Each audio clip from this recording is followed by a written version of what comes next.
তবে একটা কথা আপনাদের মাধ্যম দিয়ে আমি জানিয়ে দিই, পীরজাদা নওশাদ সিদ্দিকীকে কোনো দিন আটকে রাখতে পারবে না, কারণ এ ক্ষমতা আমার রাজ্যের রাজ্য সরকারের নাই।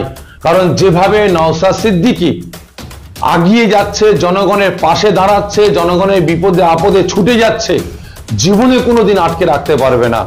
আর বিশেষ করে আমি পীরের বেটা হিসেবে বলছি না, ধর্মগুরুর ছেলে হিসেবে বলছি না, আমি এ দেশের নাগরিক হিসাবে, আমি এ দেশের একজন ভোটার হিসাবে বলছি, নওশাদ সিদ্দিকী যেভাবে অন্যায়ের বিরুদ্ধে প্রতিবাদ করছে, যেভাবে জনগণের পাশে দাঁড়াচ্ছে, যেভাবে চুরি ডাকাতি ছিনতাইয়ের বিরুদ্ধে গর্জে উঠছে, যেভাবে আপনার ধর্ষণ, যেভাবে মেরে নেওয়া কেটে নেওয়া মানুষের লুটে খাওয়ার বিরুদ্ধে প্রতিবাদ করছে, অবশ্যই জনগণ নওশাদ সিদ্দিকীর পাশে আছে, আগামী দিন আরো পাশে আসবে।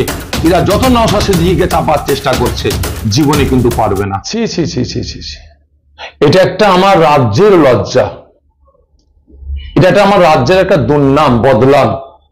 বিশেষ করে বর্তমান দিনে আমার রাজ্যে যে পরিস্থিতি, যে অবস্থা এখন শুরু হয়ে গেছে, একের পর এক নেতা মন্ত্রী অ্যারেস্ট হয়েছে, বা একের পর এক বিভিন্ন জেলায় বিভিন্ন গ্রামে যেভাবে শাসক দলের অসাধু নেতা যেভাবে জনগণের অর্থ মেরে নিচ্ছে, জনগণের জমি মেরে নিচ্ছে এবং মায়েদের উপরে নির্যাতন চালাচ্ছে, রাত 12টার পরে মায়েদের ডেকে নিয়ে তানাদের উপরে নির্যাতন চালাচ্ছে, যেভাবে আমার রাজ্য উত্তাল হয়ে যাচ্ছে, আমি এ রাজ্যের একজন নাগরিক পরিচয় দিতে অন্যান্য রাজ্যের কাছে আমাকে মানে ছোট হতে হয়, যে আজকে আমি এ রাজ্যের জনগণ একজন।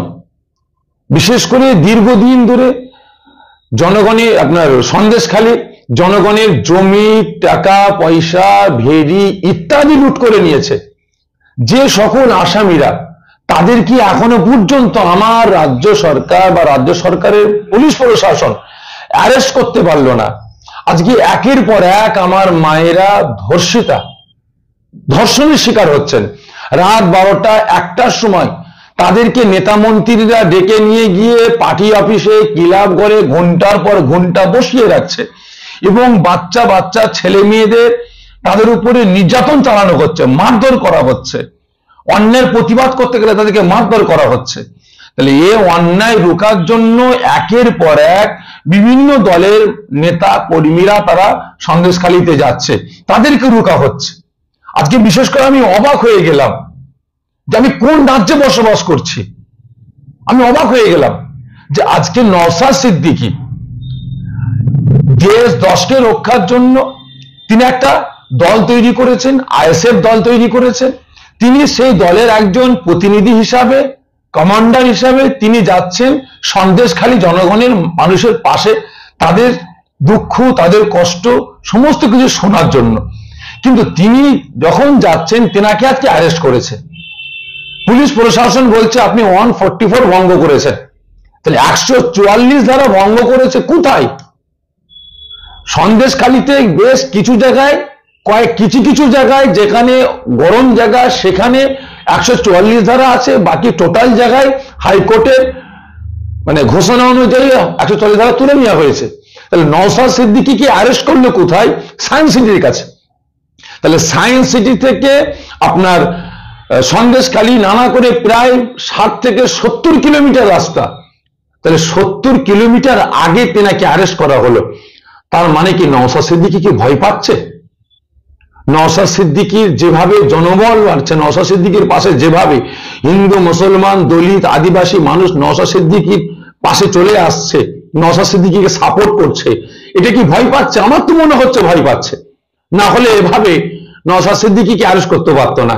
আজকে আমার রাজ্যের শাসক দলের নেতারা তেনারা গেলেন, দমকল মন্ত্রী থেকে নিয়ে আরো অনেক তাবো নেতারা সেখানে গেলেন, গিয়ে জনগণের পাশে গেলেন, জনগণের কথাবার্তা শুনলেন, জনগণের বাড়িতে গেলেন, কারো বাড়ি চা খেলেন, কারো বাড়ি ভাত খেলেন, কত কি করে নাটক করে চলে আসলেন। কিন্তু বিরোধী দলের মানুষেরা, সে সিপিএম বলেন, কংগ্রেস বলেন, আপনার আইএসএফ বলেন, বিজেপি বলেন, যতগুলো দলের মিম বলেন, কর্মীরা যখন যাচ্ছে তাদেরকে রোকা হচ্ছে। কারণটা কি? তাহলে ডালমে কুচ কালা হয়। তাহলে নিশ্চয়ই ওখানে কিছু একটা জিনিস গোপন আছে নাকি? ওখানে কি হিরেমতি মুক্তা আছে যে অন্য অন্য দলের লোকেদের যেতে দেওয়া যাবে না, তারা গিয়ে ওখান থেকে নিয়ে চলে আসবে, তারা ওখানে গিয়ে ভান্ডা ফাটিয়ে দেবে? তবে হ্যাঁ, আজকে অন্য অন্য দলের মানুষ যদি সেখানে যায়, সন্দেশখালী মানুষদের পাশে গিয়ে দাঁড়ায়, তাহলে হয়তো সন্দেশখালী মানুষেরা শাসককে ভুলে গিয়ে তাদের হাতে হাত দিয়ে ফেলবে, এই ভয়ে মনে হচ্ছে অ্যারেস্ট করছে। তবে যে অন্যায়, যে অরাজকতা শুরু হয়েছে, অবিলম্বে যদি আমার রাজ্য সরকার এগুলো বন্ধ না করে, যারা প্রকৃত দোষী তাদেরকে এখনো পর্যন্ত অ্যারেস্ট না করে যদি এভাবে যদি বিরোধী দলের নেতা নেতৃত্বগুলোকে অ্যারেস্ট করে, বিশেষ করে নওশাদ সিদ্দিকীকে যদি অ্যারেস্ট করে রেখে দেয়, তাহলে আগামী দিন সামনে 2024 এপ্রিল মাসে ভোট আছে, জনগণ কিন্তু তার জবাব অবশ্যই দিয়ে দেবে।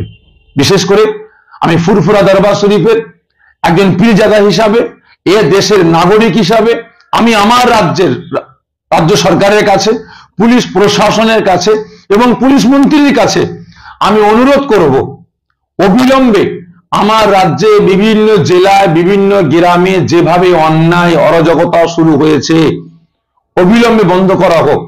না হলে বেশ কিছুদিন আগে আমরা রাস্তায় নেমেছিলাম অন্যায়ের প্রতিবাদে, আগামী দিন কিন্তু আমাদের রাস্তায় যেতে নামতে না হয় তার ব্যবস্থা আপনারা করুন, দোষীগুলোকে অ্যারেস্ট করুন, আর না হলে আমরা কিন্তু আগামী দিন রাস্তায় নামতে বাধ্য হব।